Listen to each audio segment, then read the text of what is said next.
Magandang araw mga kaibigan.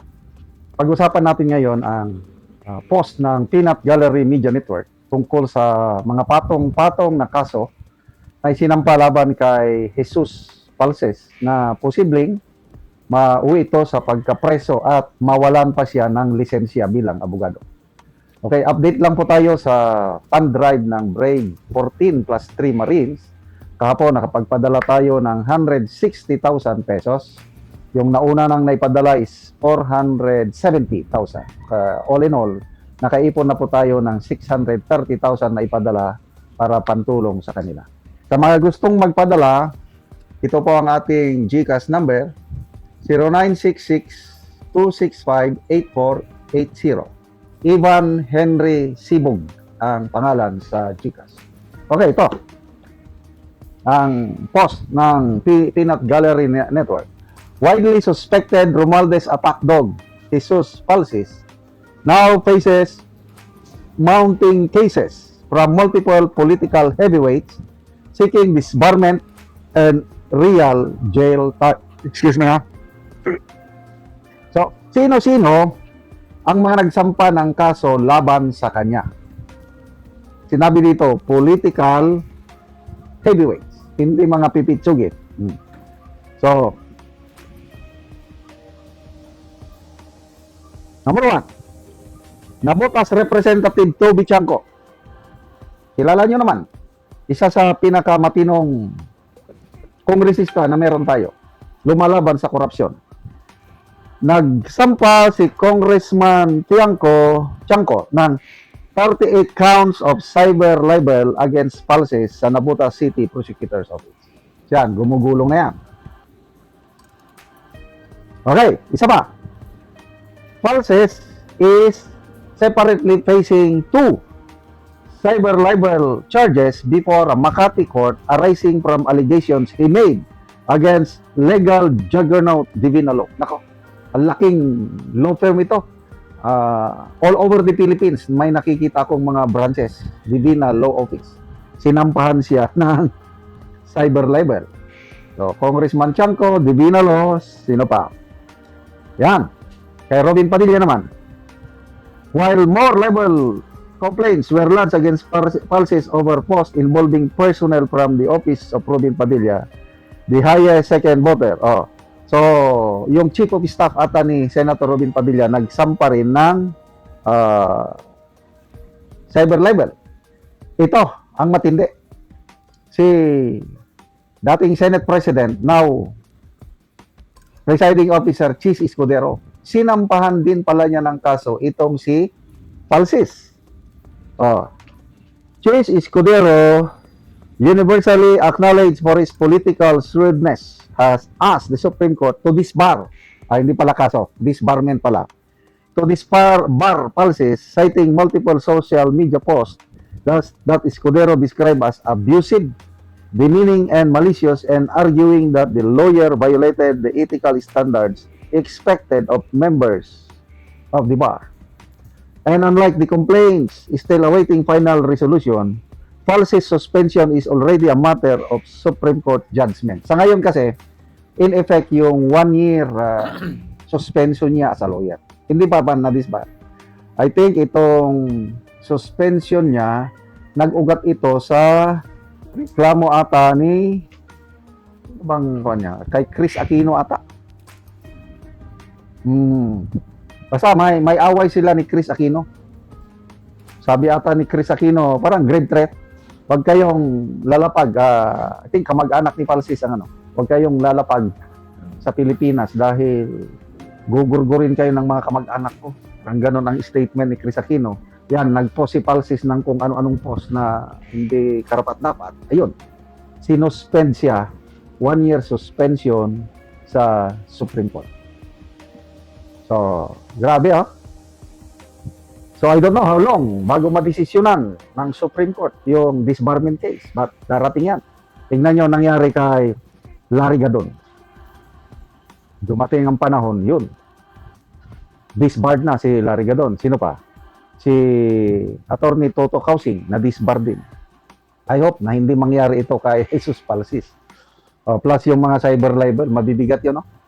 opisina ni Senator Robin Padilla, Divina Law Office, at Congressman Toby Chang. Good luck.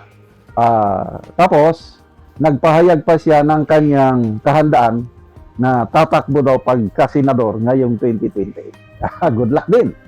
So, magtutoo sila ni Atty. Rowena Guanzon laban sa senatorial. Okay. So, tingnan natin kung gaano kalakas. Ako, kung minsan naawa ko dito kay Jesus Palsis Kasi yung mga comments niya is talagang anti-Duterte, talagang sinisira niya ng gusto ang mga Duterte at hindi mo magduda ba na there is someone behind yung mga atake niya na yun. Kaya yung mga inaatake niya, ito ngayon, sampa ng kaliwat ka ng kaso. So, salamat mga kaibigan sa inyong pagsubaybay sa channel nito. Dire sa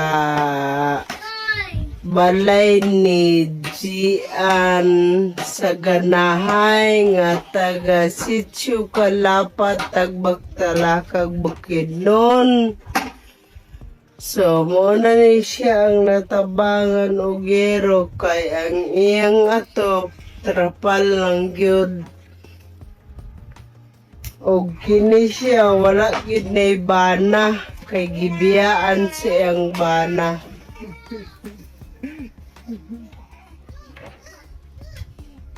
Mura niyang itsura sa iyang kahimtang. So, muna gid niyang ilang pagpuyo.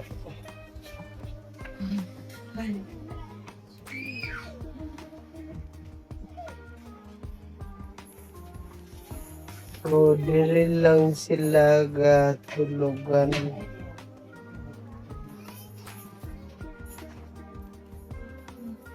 So, muna niyang gihatag nga yero nga napulo ka buok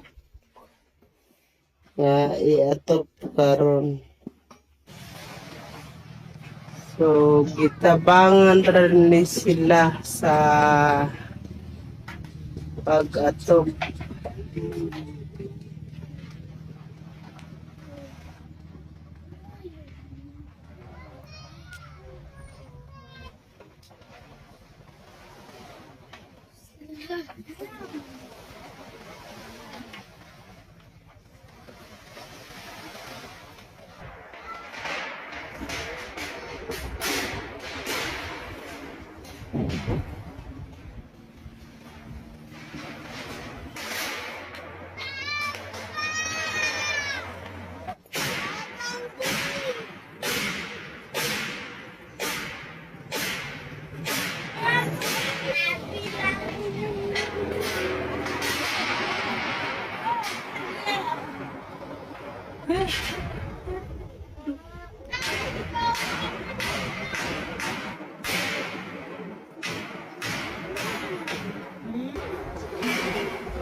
O karon humanagid sa pag-atop ang inatabang nga hero. So nakaatop na gid ang tag-iya aning balay.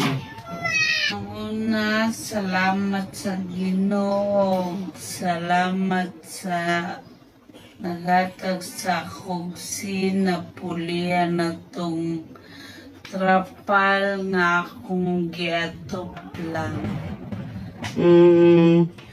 So napakaiba karon? Wala. Wala, so gibiyaan kasi mong bana. So pila ka bukang imong anak? Ang nasa katulo, So pila reta na nimong anak? 5 unta. 5. So ang duha To sa akong mama. to si mong mama. So ikaw ra gabuhi sa imong anak O nga tulo. nga tulo. So nag-eskwela sila. Eskwela ang duha. Ang isa, baby pa man. Lagi. So, unsa lang imong trabaho di ay? Trabaho ko sa agar. Siguro nagid mangita yun og pangonsumo.